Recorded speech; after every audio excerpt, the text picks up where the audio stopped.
Abercrombie & Fitch First Quarter Earnings Results Conference Call. Today's conference is being recorded. If you have a question at any time during today's conference, you may signal us by pressing star 1 on your touch-tone phone. We will open the call to take your questions at the end of the presentation. We ask that you limit yourself to one question during the question and answer session. And at this time, I would like to turn the conference over to Mr. Eric Cerny. Mr. Cerny, please go ahead, sir. Thank you. Good morning and welcome to our first quarter earnings call. Earlier today we released our first quarter sales and earnings, income statement, balance sheet, store opening and closing summary, and an updated financial history. Please feel free to reference these materials available on our website. Also available on our website is an investor presentation which we'll be referring to in our comments during this call. This call is being recorded and the replay may be accessed through the internet at Abercrombie.com under the Investors section. Before we begin, I remind you that any forward-looking statements we may make today are subject to the safe harbor statement found in our SEC filings. Today's earnings call will be limited to 1 hour. We are speaking to you today from Paris, where we are excited to open our Abercrombie & Fitch flagship on the Champs-Élysées tomorrow at 10 a.m. Joining me today on the call are Jonathan Ramsden, Brian Logan, and Rocky Robbins. We will begin the call with a review of the financial performance for the quarter from Jonathan and Brian. After our prepared comments, we'll be available to take your questions for as long as time permits. Now to Jonathan. Good morning, everyone, and good afternoon to those of you here in Paris. Thank you for joining us today. Mike is not able to be with us today since he is working on the final preparations for our flagship opening here in Paris tomorrow morning. We do expect him to join our earnings call in August. I want to start with some overall comments on the first quarter, after which Brian will provide some additional color. As Mike said in our press release this morning, we are pleased with our results for the quarter, which exceeded our internal objectives and gives us a strong start to achieving our goals for the year. With regard to the top line, for the first quarter, the company's net sales increased 22% to approximately $837 million. Total domestic sales, including direct-to-consumer, were up 13%, while total international sales were up 64%. Overall, DT sales, including shipping and handling, were up 32%.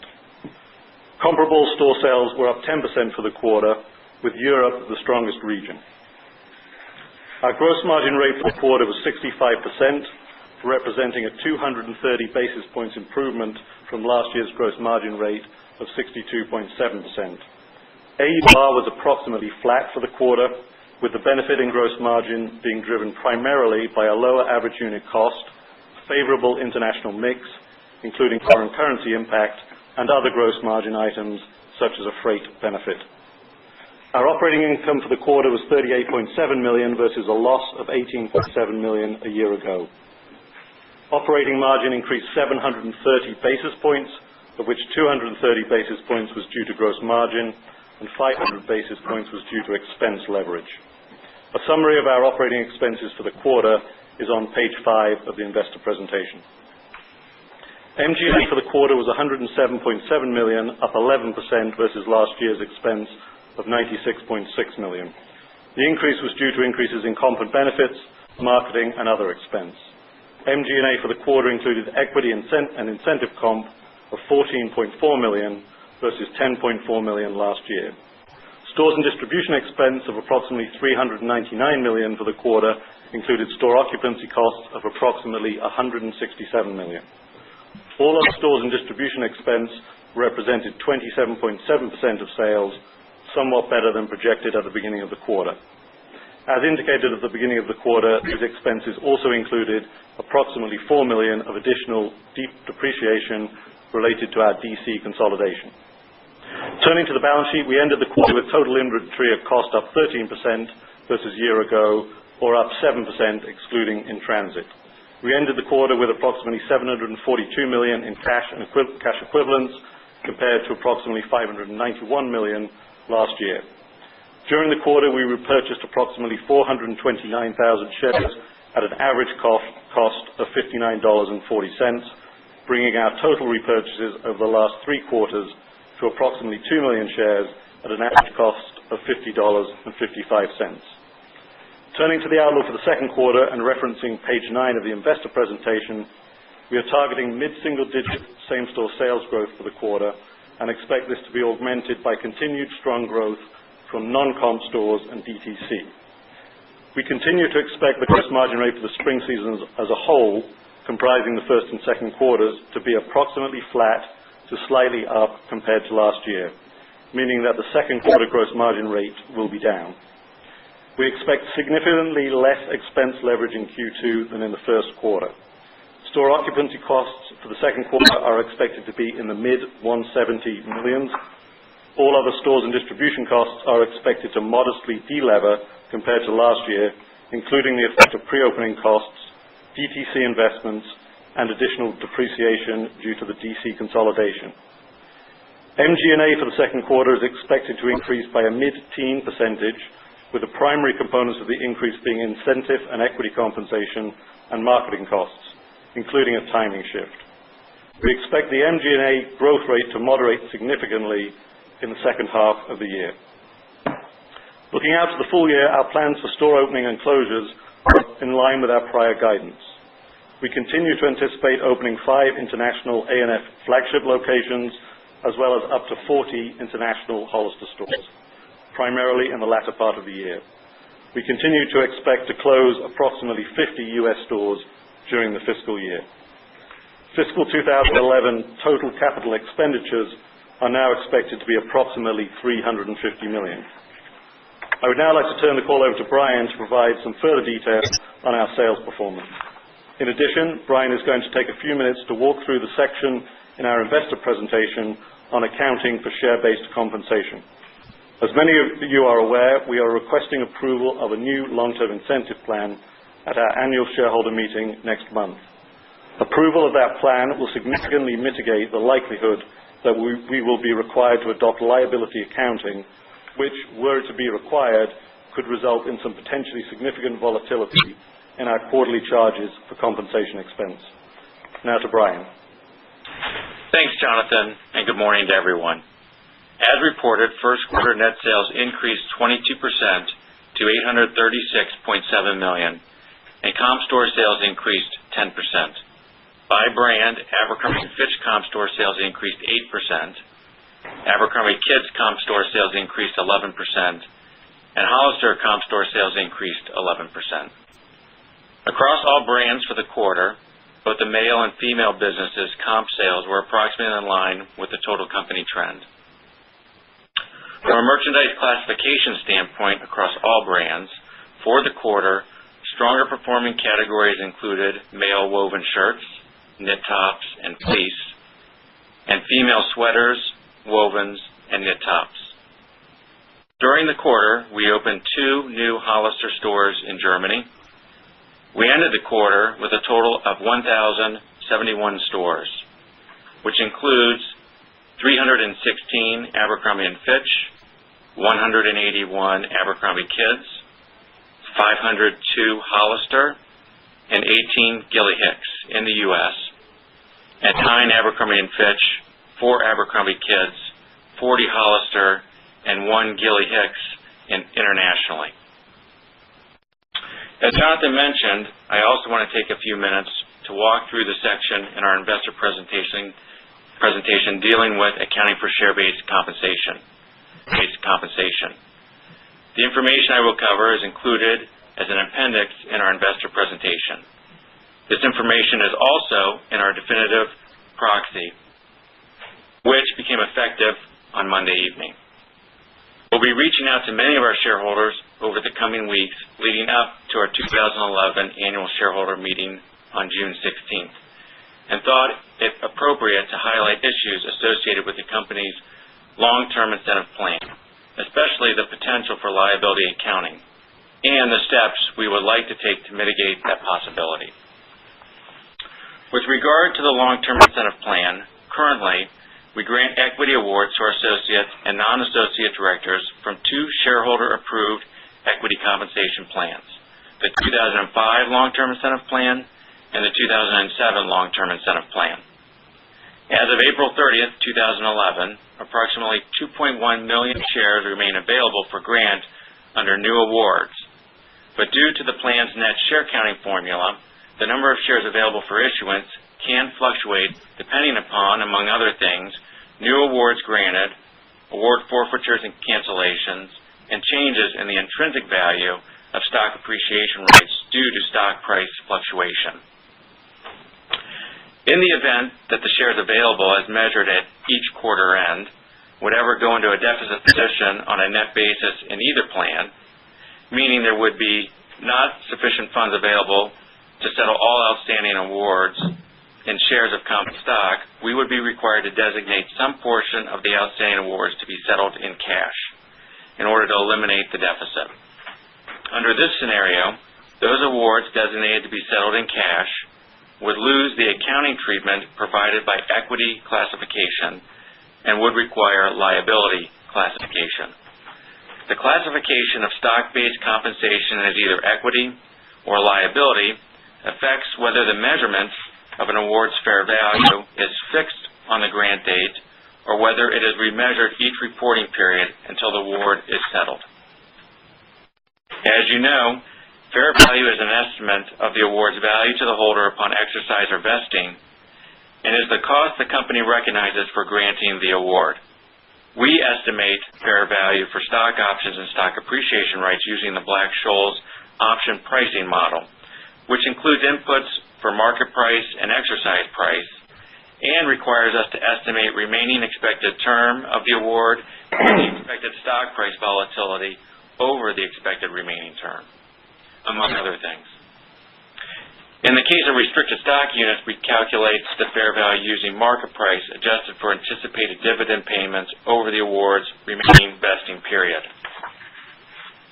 For equity classified awards, fair value was determined and fixed on the date of grant and is expensed over the award's vesting period. For liability classified awards, the fair value is determined on the date of grant as well and remeasured each reporting date thereafter until the award is settled and is also expensed over the award's vesting period, with a current period adjustment to earnings to reflect changes in fair value for the portion of the vesting period already served. If the award is fully vested, changes in the fair value will be recognized fully in current period earnings until the award is settled.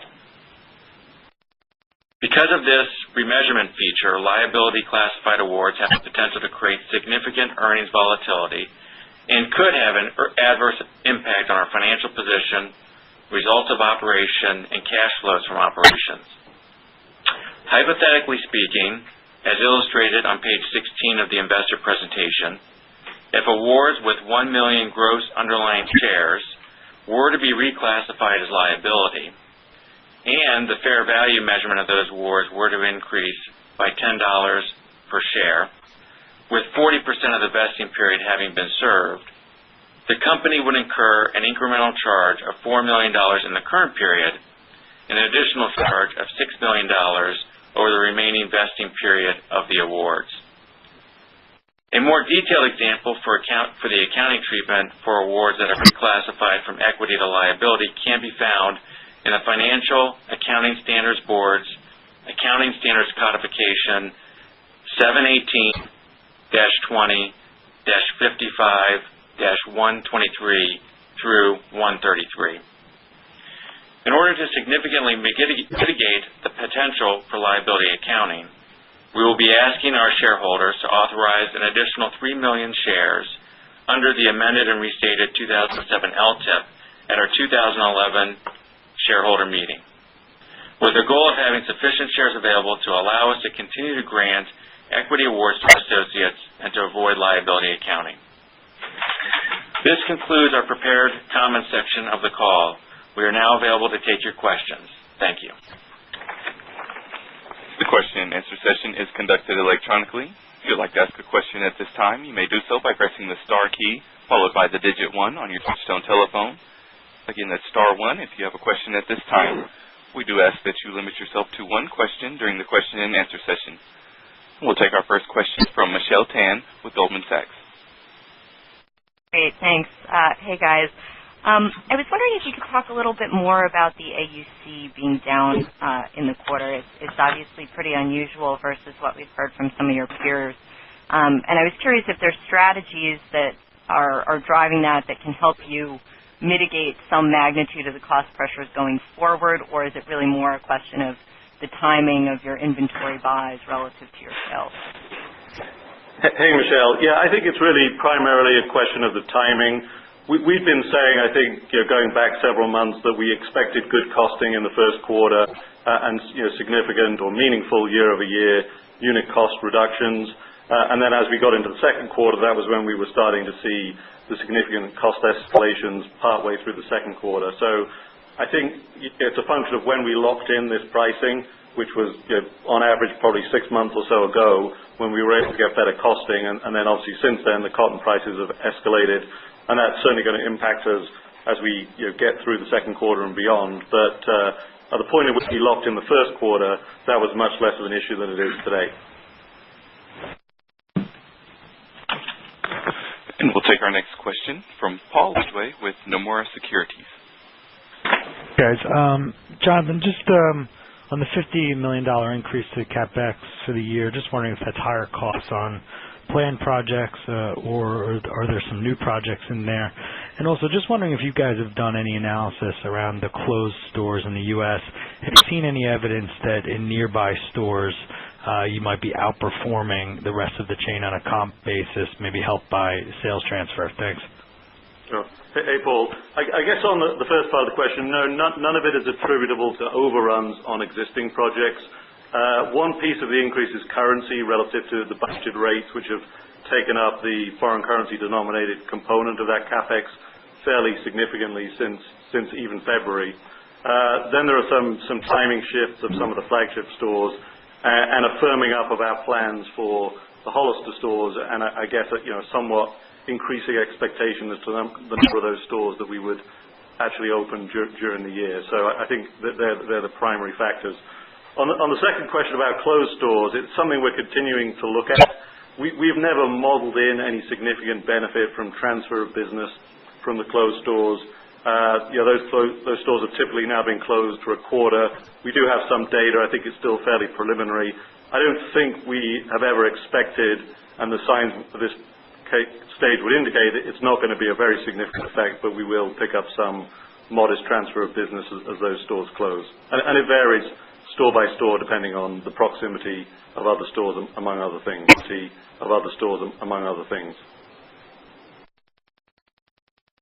Thank you. Our next question comes from Evelyn Koppelman with Wells Fargo. Oh, great. Thank you. Good morning. In the second quarter for the gross margin, you talked about, you're taking pricing in the third quarter, not yet in Q2, and it's going to be hurting the gross margin. Could you possibly take pricing earlier internationally in the second quarter? Can that kind of decision still be made, or is it too late? Thank you.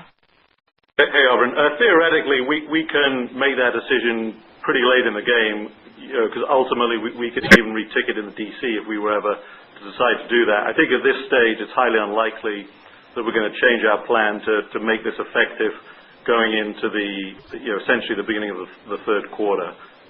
So it's a theoretical possibility, but I think at this point we're locked into, from an organizational standpoint, to doing it around that timing. And for several reasons that we've talked about in the past, we think that is a natural point in the cycle to do it, and that trying to do it, the beginning of the back-to-school season, for example, would potentially create some problems in terms of same merchandise still being in the stores as with attempting to reticket to higher tickets. Thank you. The next question comes from Janet Kloppenburg with JJK Research. Hi, Jonathan. Hi, Eric. Hey, Janet. Brian, congratulations on a nice quarter. Thank you. I wanted to just ask just a little bit more about the gross margin for the second quarter, Jonathan. Wouldn't the influence of the European stores, which I think are generating a higher gross margin, help influence positively the gross margin result as that occurred in the first quarter? Or perhaps there's something about the domestic business margins that you're worried about. If you could talk about those in tandem, please. Yeah, I think in terms of the international mix component, Janet, that will continue to be a benefit and hopefully a growing benefit over time as international increases as a proportion of the mix. We got a bit of benefit from the dollar being weaker over the quarter than we'd anticipated at the beginning of the quarter. The dollar subsequently strengthened a little bit. But that international mix effect in general should continue. I think with regard to domestic, what we're seeing is really just the issue we've talked about in the past, which is that the costing increases are coming into effect fairly meaningfully in the second quarter, and we don't expect that we will, as we just discussed, have reacted from a ticketing standpoint until the third quarter. So that, I think that's pretty consistent with what we've been saying over the last few months and couple of earnings calls. Thank you. Our next question comes from Adrienne Tennant with Janney Capital Management. Jonathan, and congratulations, by the way. Thank you. Jonathan, my question is, did the prior MG&A guidance, it was dollar increase for 2011 of mid-single digit. Is that a change? Or I know that excluded the liability accounting charge. It looks like the first and second quarter will be sort of in that mid-teenish range, double digit. So how should we think about that? Is that a change in that particular line item guidance? And then it does seem like the components of the guidance that you gave us for 2Q continue to represent, I think, what you had said, which is potentially for operating margins to be flattish to last 2Q. I think you characterized it a different way last time, and that all seems to be still the case. Is that fair to say? Yeah, just taking the second part first, Adrienne. It is still realistic and quite possible that our operating margin may be down in the second quarter because of the interaction of those two effects. Right. Gross margin erosion and much less expense leverage in the second quarter than we're getting in Q1. And there are some very specific reasons for that, which we can talk about. We see the expense leverage component of that coming back quite nicely in the back part of the year. And part of the reason for that is the MG&A cadence within the year. We still anticipate for the full year that we will be pretty close to that mid-single digit increase in MG&A, which was what we've guided to in February. Equity comp is going to be somewhat higher because of the higher stock price when we granted our 2011 awards, and incentive comp is running a little bit ahead through at least the first quarter based on an above budget performance. But overall for the year, everything else being equal, we would still expect to be close to a mid to upper mid single digit increase in MG&A on a full year basis. And that going back to the deleverage point in Q2, so we'll get a greater leverage benefit out of MG&A in the third and fourth quarters than we expect to get in Q2 because of that increase.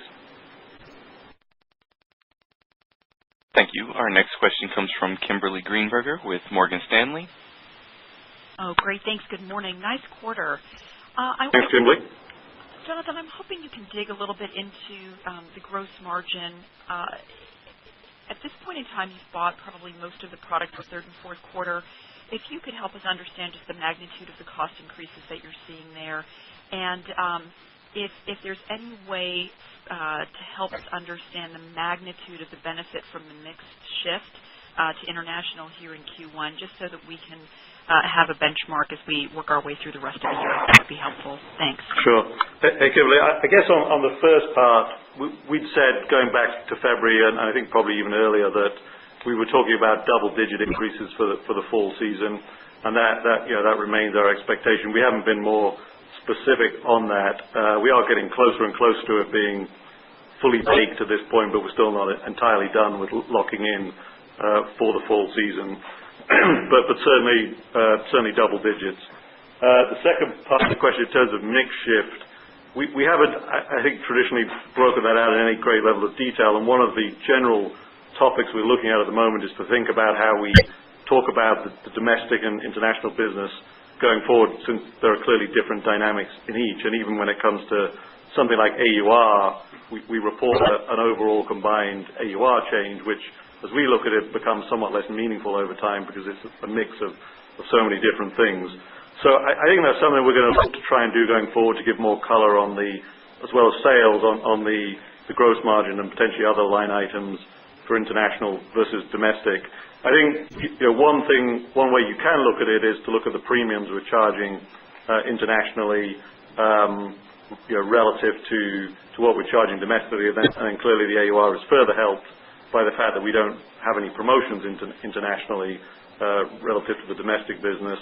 And then the costing is basically the same, but there are some additional freight costs for the European and Asian business relative to the domestic business. So I'm not sure that precisely answers your question. I'm pretty sure it doesn't actually, but I hope it gives you some general direction, and we will look at how we can break that out more clearly for people going forward. Thank you. Our next question comes from John Morris from Bank of Montreal. Thanks. Bonjour. Sorry, I couldn't resist. Sure. Congratulations, guys. Jonathan, can you quantify for us the degree of the freight benefit and the currency benefit, those two pieces, and a follow-up on pricing with respect to the domestic business? Have you taken up initials at all domestically, and if so, to what degree? Would you characterize it as one of testing, if you have taken it up, or is it something that's been a little bit more broad-based on the domestic initials? Okay, John, I'm going to let Brian come in on the first part, and then I'll come back to the second part of the question. The first part of the question with the foreign currency benefit, we did receive roughly about a $9 million benefit on the top line on sales. Obviously, we do have expenses that are denominated in foreign currency as well, which would offset that benefit on the bottom line. In addition, we do some hedging to protect some of the inventory since that's denominated in U.S. dollars. So the net effect on the bottom line was probably about a penny or two benefit to EPS. As far as freight is concerned, we did have some freight benefits, primarily due to a shift in the mode of the transportation, using more boat than air than we had in the prior year. I don't know if we've given the magnitude of that benefit, but we do expect a little bit of that to continue into the second quarter as well. On the second part of the question, John, we're constantly looking at tickets and adjusting them. We haven't done anything sort of wholesale across the board yet, and typically the places where we adjust are the ones where we have a high confidence level that we can pass it on. So I'm not sure that's telling us anything all that helpful as to what the reaction is going to be when we do a more broad-based increase in tickets, although even then we're clearly going to target it at areas where we think there is a greater opportunity. But I don't think sitting here today we can say that we have any clear insights as to what the reaction will be when we do a more broad-based ticket increase going into the fall. Thank you. Our next question comes from Stacy Pak, Barclays Capital. Hi, and congrats. Fabulous margin. So I guess my question, I'm hoping, Jonathan, you can address two things, but the domestic business broadly, sales per square foot and margins, and, how are you feeling about the domestic business? How do you think the quality is? Where are you going here domestically? I mean, internationally is terribly exciting, but domestic is still such a big part of the business. So I wanted to get an understanding of, I don't know if you can share some of the metrics you saw this quarter on the domestic business that we can't see from the financials, or you want to just more talk about it qualitatively. And then I'd also like you to address the inventory levels, which are more controlled, but I'm wondering what that means about promotions and the ability to drive as strong comps going forward. Thank you. Okay. I guess starting with the domestic business in general, the domestic business comped very closely to the overall company comp rate, so we were very comfortable with that, and we think that was a good result. And then if you go on the direct business domestically, our overall domestic business was up 13% for the quarter, so we think that's a very healthy rate of growth of the domestic business, and clearly indicates that we continue to have momentum in that business. So I think the answer to your question is we feel good about the domestic business, and we're clearly looking to continue to maintain that momentum. We've talked at the Investor Day about our goal of being to get to 90% of 2007 productivity, and I think we continue to believe that that's a very realistic objective, but it will require us to sustain healthy comps going forward. In terms of the margins, the impact of the domestic business to the overall margin improvement for the quarter was very significant. Domestic four-wall margins came up more strongly than they did for the full year of 2010, and that we also regard as a very, very healthy development. Clearly, the gross margin played a role in that. Coming back to your point on inventory, we probably, if anything, are a little lower than we'd like to be at this point in time. I think when you refer to inventories being better controlled, I'm not sure we really look at it in those terms. We look at what inventory levels we plan for that we think are appropriate to the business, and we thought the levels we had in the fall were very appropriate.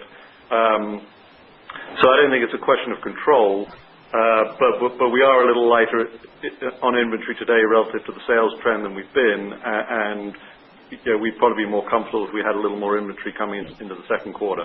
And that's probably one of the reasons why we're talking about a mid-single-digit comp for the second quarter, which will be somewhat below what we comped in the first quarter. Thank you. Our next question comes from Lorraine Hutchinson with Bank of America Merrill Lynch.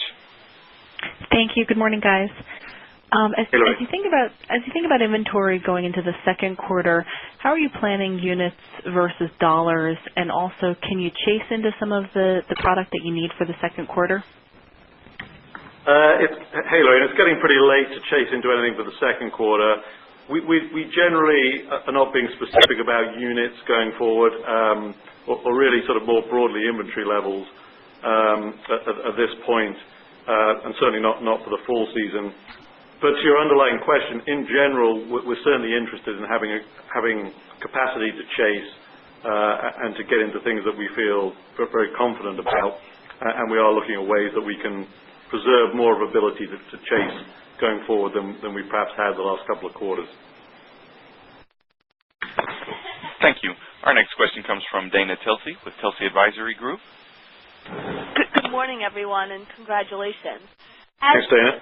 As you think about getting back to the 90% of productivity levels in the U.S. stores and in the store closures, any thoughts on additional store closures and timing on that? And lastly, Hollister, the store openings are at the upper end of the guided range. Better locations, better deals. What are you seeing? Thank you. Hey, Dana, on the openings, you're talking about Hollister International? Yes. Yeah, okay.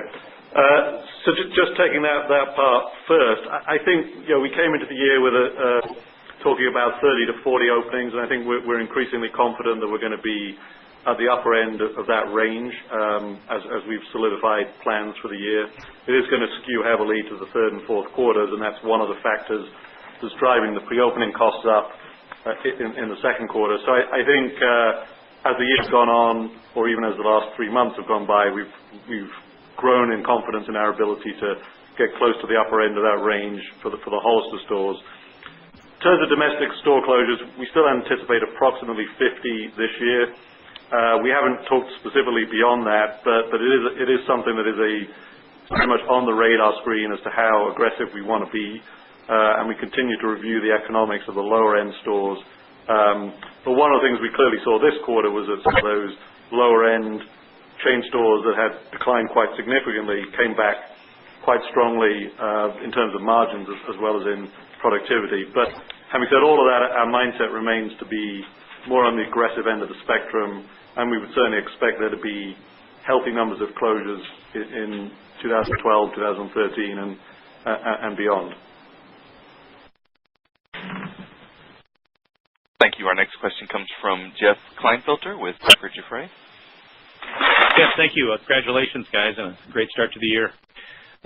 Wanted to look at two things. One, first, just clarify the domestic comments that you made, Jonathan. In terms of the closures that happened at the end of last year, can you give a sense for what sort of contribution the closures had to what sort of an impact it had on the operating margins, domestic operating margins in Q1, just to get a sense for how that's moving through the income statement. And then, the other question would be on Europe. You mentioned, I think, in your prepared comments that Europe was the strongest comp contributor as a region.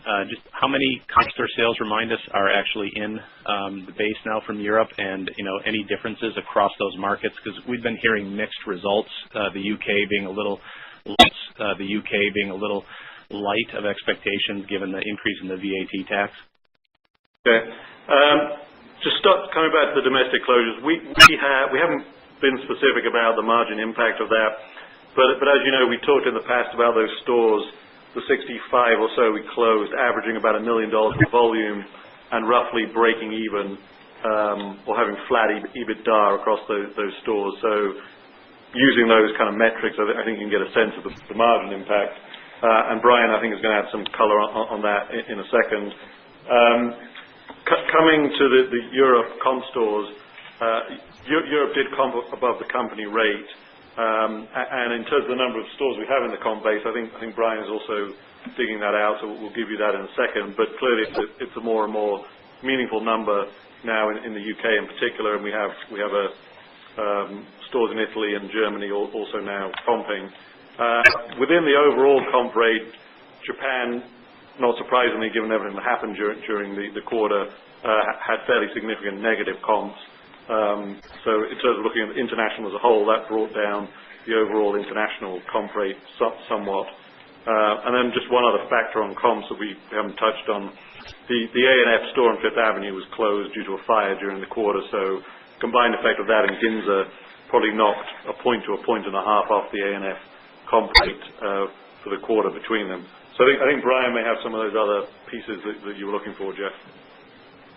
Jeff, of the slightly more than 30 stores that we have, chain stores that we have in Europe, there were 15 in the comp sales base for the first quarter. Thank you. And our next question comes from Barbara Wyckoff with CLSA. Oh, hi, everyone. Back to the inventory. Got a lot of stores opening in fourth quarter. Some of them could be blockbusters. The question is, what are you doing to ensure an adequate flow of merchandise into the international stores so you don't have to strip the domestic stores, in this fourth quarter and into spring 2011 or 2012? Do you have new systems to fine-tune the projections, or how are you really looking at that? Yeah, hey, Barbara, that's a great question. I think the answer is that as we open more and more flagships, well, first of all, backing up to Hollister, we have a pretty good sense of what a Hollister store is going to do now based on our experience to date. Clearly, when we open up in a new country like China, there's going to be some fairly significant uncertainty, but just because of the scale of a single Hollister store, the magnitude of the additional inventory you might buy to protect to any given volume figure is relatively modest, and we're only opening a small number of stores in China, for example, later in the year. Within Europe, all of the inventory comes from T&T in the Netherlands for Hollister, also for A&F for that matter. So our ability to move inventory or reallocate to different stores remains until pretty late in the process. For new flagships, the process of coming up with a projected volume is certainly more challenging than it is for mall-based stores. We think as time goes on, we're getting a better sense of how we can model that, and we try to be conservative in terms of the economics on which we sign up to do the deal, but we do sometimes, and certainly are doing for the fall, buying inventory to a higher volume figure than our approved volume level so that we can protect to a higher volume. And then that ultimately feeds into the question of then how we deal with that inventory if it ends up becoming excess, and we'll talk more about our strategy on that, I think, as we go through the next few quarters.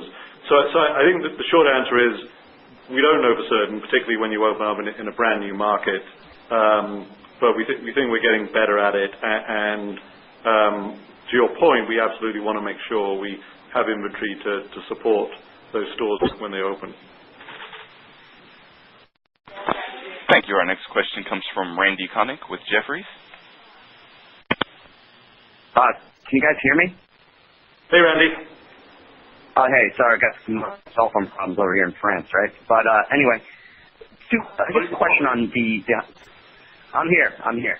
I'll see you in a couple hours. The Hollister's 40 store openings, if you think about over the next couple of years, do you have some sort of pattern on what countries, on how you're targeting the different countries? I mean, are you going after, Germany, UK first, or how do we think about the actual pattern of openings across the globe? And then I think you said something on China. When are you opening stores in China again? Let me take the first part first, Randy. We talked at the investor presentation about targeting a store count for Hollister Europe in the high 100s. I think our chart showed 185. We have a very specific plan by country down to the mall level for the most part, or the location level for those stores. What our process has been to date has been to open up a few stores in a new country, prove the economics, and then push beyond that. I think in Europe at this point our confidence level is pretty high based on what we've seen and the countries that are on the plan. So it's primarily at this point driven by finding the right real estate in each mall and in each country, and completing the process to be up and running on a country-by-country basis. As you know, from making a decision to enter a country to actually opening the doors in our first store, there are quite a few things we need to do, and that process can take a couple of years as we set up our HR systems and IT systems and so on. So they're probably the principal factors. We have a pretty high confidence level of that the countries on our list we're going to do good business in when we open, and that there are the real estate opportunities there to support it. In terms of overall count, Germany, UK will certainly be pretty high on the list in terms of the number of stores, or at the top of the list in terms of the number of stores we're going to open. But France, Spain, Italy will also end up being pretty significant, and then there will be a fairly long list of countries where we'll have several stores based on how we get to that overall 185. On the second part of the question, the China opening date, have we given that, Eric, specifically for a mall? But, go ahead. It will be in the fourth quarter of this year. We haven't given a specific mall just yet. We'll update as we work our way through the year. Thank you. Our next question comes from Betty Chen with Wedbush Securities. Thank you. Good morning, and congratulations on a great quarter. I was wondering, Jonathan, if you can talk a little bit more. I mean, given the strength we've seen now in the domestic business, how should we think about the price increases in the back half domestically, and also related to that, the AUR opportunity or merchandise margin opportunity? And I was also thinking about the FX benefit that you mentioned for the first quarter. How should we think about FX for the second quarter, if you can help us with that?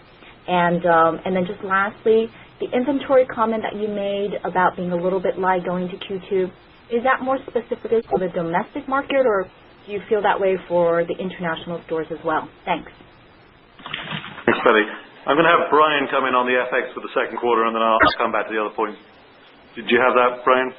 I don't have the specifics on it, but clearly with the rates where they are at today versus where they were last year during the quarter, obviously we can't predict what the rates will do for the remainder of the second quarter. But as they stand today, we would expect to receive a benefit as well.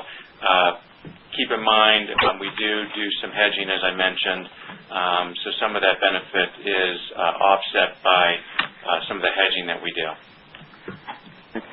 Betty, on the question about AURs and the opportunity there domestically in the fall, I think the truth is, and Mike was very clear about this on the last earnings call, we just don't know until we do that what the impact of those ticket increases is going to be. We're clearly looking at what's happening to others and studying that, but I think at this point, there's significant uncertainty around that, and we're going to have to be prepared to react to that as we go forward. So I don't think we've seen anything yet that, as we said earlier, gives us a strong indication either way on how that's going to be digested by the consumer. On the point about inventory, we're probably a little lighter in general than we would like to be, and I wouldn't want to overplay that. that effect is pretty much the same both domestically and internationally. We had a very strong performance internationally in the first quarter, exceeded our sales projections, and some of those projections we've taken up a little. So given when we lock in our inventory plans, that puts a little bit of pressure on that. But again, I wouldn't want to overstate the significance of that. Thank you. Our next question comes from Jennifer Black with Jennifer Black and Associates. Good morning. This is Carla White for Jennifer Black, and let me add my congratulations on a great quarter as well. Can you talk about how you feel you're positioned for the all-important back-to-school selling season, considering the sourcing pressures being faced in the back half of the year? Thank you. Yeah, it's obviously, as you say, I don't know if it's all important, but it's extremely important, and we spend a lot of time working on the plans for back-to-school, both from a marketing standpoint and an inventory standpoint, and I think at this point we feel good. We're obviously getting very close to it, so from a product standpoint, from a costing standpoint, that's all locked in. We are seeing those significant cost increases coming into play for back to school, so that's one of the factors that's impacting second quarter margin. But overall, I think we feel good coming into back to school. Thank you. The next question comes from Brian Tunick with J.P. Morgan. Thanks. Good morning, guys. I guess first question, Jonathan, maybe give some more color on sort of lead times for the business.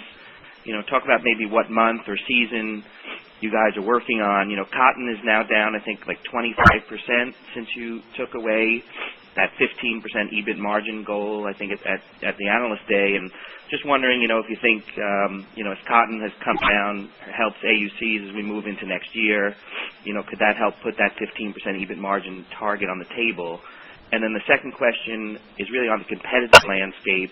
As you look at your two key competitors continuing to be increasingly promotional, do you guys look at that before the season? Do you react intra-season? And what impact that has on your margins, do you think? Okay. I guess just overall on the impact of cotton pricing, Brian, our 475 objective for 2012 was clearly based on a number of different components building up to that. And obviously if cotton comes down, that's going to be a tailwind for us on that.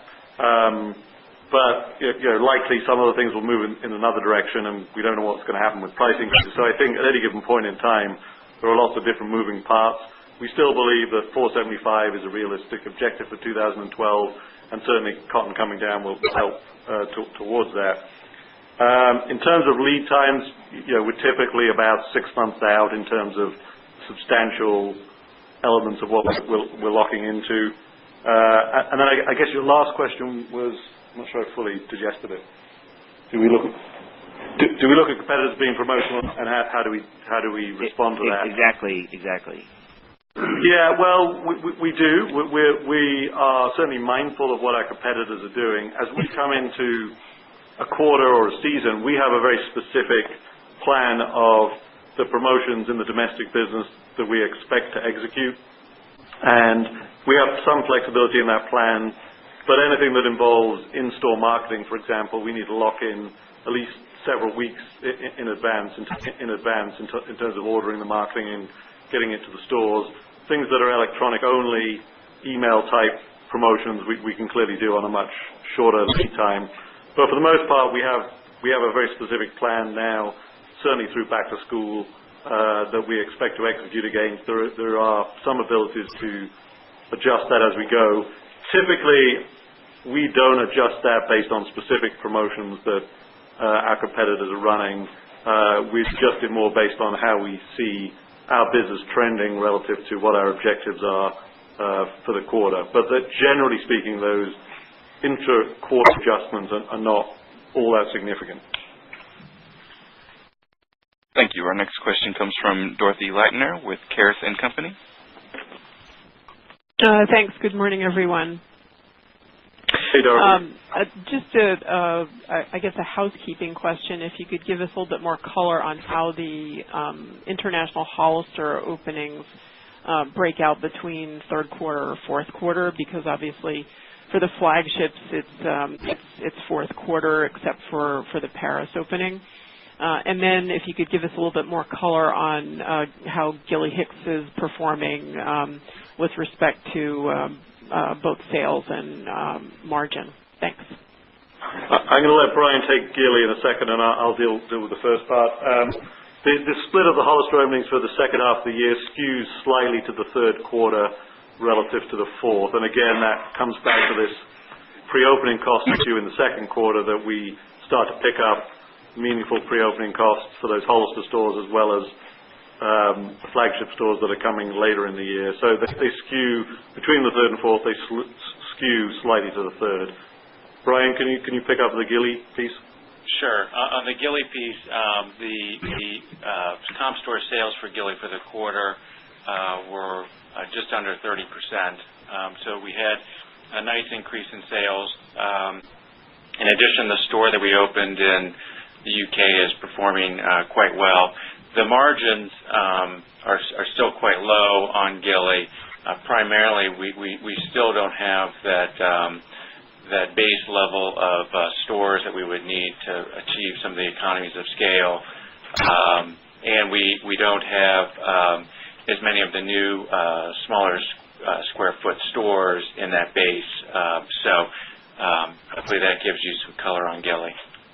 But the margins did improve in Gilly year over year, though. I think is an important point to add. That's correct. Our next question comes from Pamela Quintiliano with Oppenheimer. Great, thanks so much. So I just had a quick question. If you could clarify on the promotional cadence. Now, last year you had a lot of planned promotions that proved to be very successful, and just if you could talk through how you think about the promos and navigate going forward. And I understand for competitive reasons you can't give a lot of detail, but maybe just frame that with your thoughts on the health of your domestic consumer across the divisions. Yeah, hey Pam. As I said a couple of minutes ago, we have a very specific plan, and I think everyone's familiar with the fact that in our tourist stores and flagship stores domestically, we clearly are not promotional for the most part. There might be one or two promotions once in a while that touch some of the tourist stores, but generally they're free of those promotions. So this is very much focused on the balance of the chain domestically, and we have a specific plan. We don't necessarily foresee that overall environment changing. It may get a little better, it may get a little worse from a kind of the aggressiveness of promotions that others are putting out there. So we have a plan, and as I said a couple of minutes ago, we do have the ability to adjust that. We always have the ability to pull a promotion should we decide to do so. But for the most part, we're locking in our plans at least a quarter or so in advance, and generally sticking to those plans as we go through the quarter. Thank you. Our next question comes from Kristen Chen with Needham & Company. Thank you, and congratulations on a great quarter. Thank you. I wanted to ask, it seems like, through your email promotions that more stores are being excluded from that promotional cadence. Is that true? And then you've been testing Gilly Hicks in a handful of Abercrombie stores. How many stores is Gilly in Abercrombie locations, and do you see that as a potential expansion strategy for that particular brand? Thank you. Okay. The Gilly Intimate test, I don't have off the top of my head the specific number of stores, but we can probably get that. And I think our overall strategy on Gilly goes back to something Mike has said on many occasions about our belief that we are category killers, and that having established a position in a category and acquired confidence that we could be effective in that category, then the question becomes, what's the most effective channel for that? And that is one of the things that we're experimenting with Gilly through the test in A&F, through having the store in London, clearly looking hard at direct, to look at all different ways that we can leverage that category and drive profitable volume. So I think we'll try and pull that number of stores where we're running the test. In terms of the first part of the question about the number of stores excluded, we do have a defined group of stores that we exclude from pretty much all promotions. What you may be seeing is that when we run tests, we sometimes exclude we typically exclude a number of chain stores from those tests so that we can keep a control group to track how that particular promotion performed relative to a control group of stores that didn't run the promotion. So you may be seeing that on some of those emails that we're listing all of the stores where we're not running the promotion, including the control group stores, for obvious reasons. Thank you. Our next question comes from Richard Jaffe with Stifel. Thanks very much, guys, and my congratulations on a strong quarter. A quick question on sourcing for international stores versus domestic. Is that a different channel that you're bringing goods from whatever the Far East straight into the European market, or is there really an identical path and then it diverges at the last minute? Could you just help me understand the sourcing for the different channels? Yeah, I mean, we source from the same vendors, the same factories, but we have separate POs for merchandise that's going into TNT in the Netherlands versus merchandise that's coming into the domestic DC. And then we are now establishing our Hong Kong DC, and merchandise will go directly there to support the Asian stores. So it's all coming from the same place originally, and it's bought as part of an overall buy, but we break it off fairly early in the process to separate purchase orders, and then it flows to those three different DCs.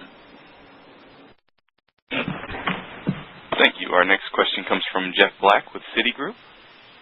Hey, thanks. So can you just remind us what AUR was by brand, Hollister and Abercrombie? And looking at Europe, on the Hollister stores, when you look at the productivity in the malls on these first 30 stores, what does the next 40 look like? Are we heading into malls with similar levels of productivity? And I guess the question is, at what point in Europe specifically do we really think we need to step a notch down in malls to some B malls versus where you might be right now? Thanks. Okay. On the AUR by brand, I think Brian can add some color on that, and then I'll come back to the second part. Sure. Jeff, the AUR by brand, for the adult and kids brand, the AUR was down, and the Hollister was up slightly. Some of that had to just do with the different cadence and promotions that we were running on a year-over-year basis.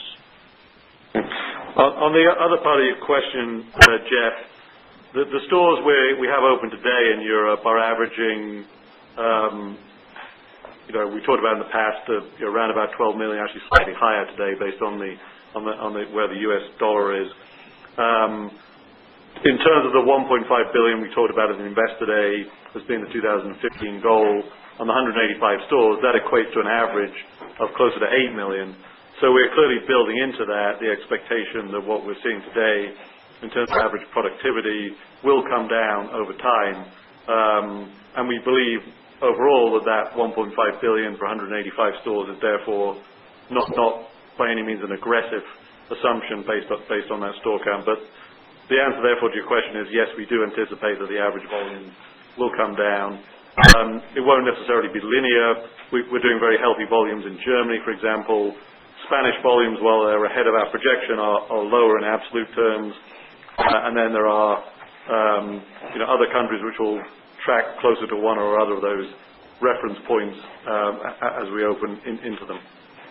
I'll also add to the AUR, as Jonathan mentioned earlier, that AUR metric is somewhat difficult to read just on the surface because of the international mix, but certainly Hollister also did benefit from some of the international mix and the foreign currency exchange rate year-over-year differences as well. Just to amplify that point even earlier, relative to what we thought at the beginning of the quarter, Hollister performed even better than we'd expected, whereas because of the Ginza issue and the Fifth Avenue closure, the A&F sales projections were off for those two stores, one of which clearly impacts the overall A&F international AUR. I believe that is all the time we have available for questions today. Thank you for everyone for participating in the call. We'll speak to you soon. Thank you, and that does conclude today's conference. Thank you for your participation.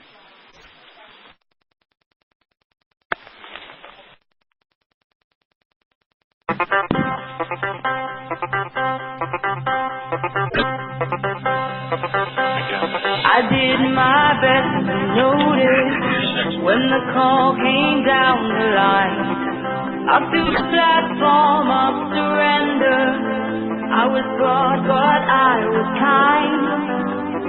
Sometimes I get nervous when I see an open door.